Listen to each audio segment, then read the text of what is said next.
একটি বিশাল সমুদ্রের উপর দিয়ে উড়ে যাওয়ার সময় রাসেল এবং ড্রেগন জলের পৃষ্ঠের নিচে একটি রহস্যময় আভাস আকৃষ্ট হয়। কৌতূহল তাদের মধ্যে সেরাটি পায় এবং তারা ডুব দিয়ে একটি প্রাচীন নিমজ্জিত রাজ্য আবিষ্কার করে।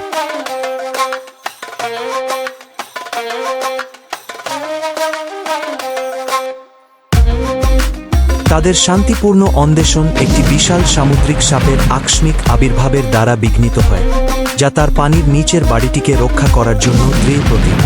রাসেল এবং ড্রেগনকে পালানোর জন্য লড়াই করতে হবে।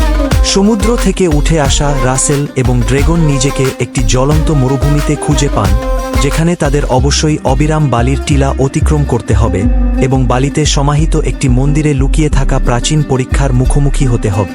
প্রাচীন মন্দিরে প্রবেশ করার পর রাসেল এবং ড্রেগন একের পর এক মারাত্মক ফাঁদ শুরু করে। একসাথে তাদের অবশ্যই বিপজ্জনক হলওয়েতে নেভিগেট করতে হবে, দোলানো অক্ষ, পতিত পাথর এবং মেঝে ভেঙে যাওয়া এড়িয়ে চলতে হবে। মন্দিরের কেন্দ্রে রাসেল এবং ড্রেগন হার্ট অফ দ্য স্যান্ডস খুঁজে পান, একটি প্রাচীন ধ্বংসাবশেষ যা অপরিমেয় শক্তি প্রদান করে, কিন্তু এটি প্রাপ্তি একটি ভারী মূল্য সঙ্গে আসে। হার্ট অফ দ্য স্যান্ডস হাতে নিয়ে রাসেলকে অবশ্যই একটি কঠিন সিদ্ধান্ত নিতে হবে। এর ক্ষমতা নিজের জন্য ব্যবহার করুন বা জমিটিকে তার সঠিক জায়গায় ফিরিয়ে দিয়ে ভারসাম্য পুনরুদ্ধার করুন। তারা মন্দির ছেড়ে যাওয়ার আগে রাসেল এবং ড্রেগনকে একটি শেষ চ্যালেঞ্জের মুখোমুখি হতে হবে, একজন শক্তিশালী মরুভূমির অভিভাবক যিনি তাদের মূল্য পরীক্ষা করার জন্য বালি থেকে উঠে আসে।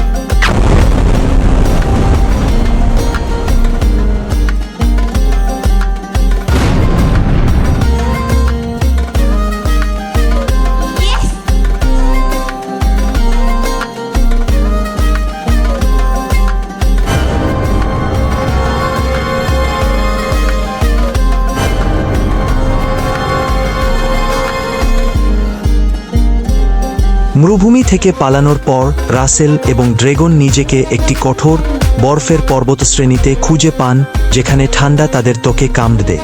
হিমায়িত চূড়াগুলিকে স্কেল করার সময় তাদের অবশ্যই শীতল বাতাস এবং বিশ্বাসঘাতক ভূখণ্ডের মুখোমুখি হতে হবে।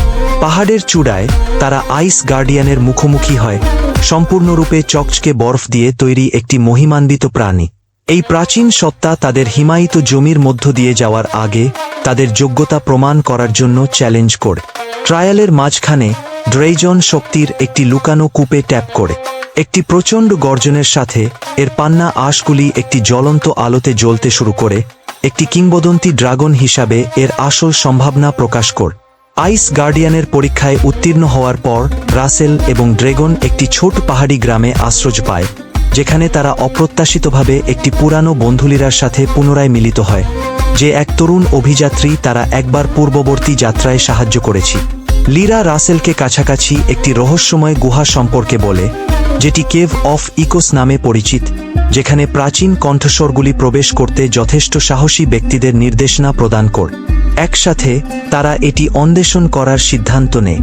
গুহার গভীরে রাসেল, লিরা এবং ড্রেগন প্রাচীনদের ভয়েসের মুখোমুখি হয়, একটি ইথারিয়াল সত্তা যা তাদেরকে একটি আসন্ন অন্ধকার সম্পর্কে রহস্যজনক পরামর্শ দেয়, যা বিশ্বের জন্য হুমকিস্বরূপ।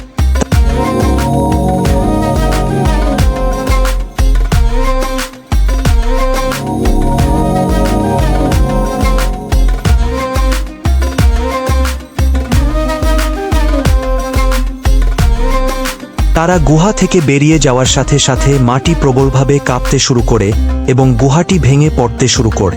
রাসেল, লিরা এবং ড্রেগনকে ভিতরে আটকা পড়ার আগে সাহসী পালাতে হবে।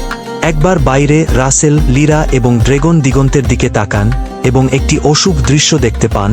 অন্ধকার প্রাণীদের একটি বাহিনী গ্রামের দিকে অগ্রসর হচ্ছে। প্রাচীনদের ভয়েসের ভবিষ্যৎবাণী সত্য হয়েছে এবং ভবিষ্যতের জন্য যুদ্ধ শুরু হয়েছে।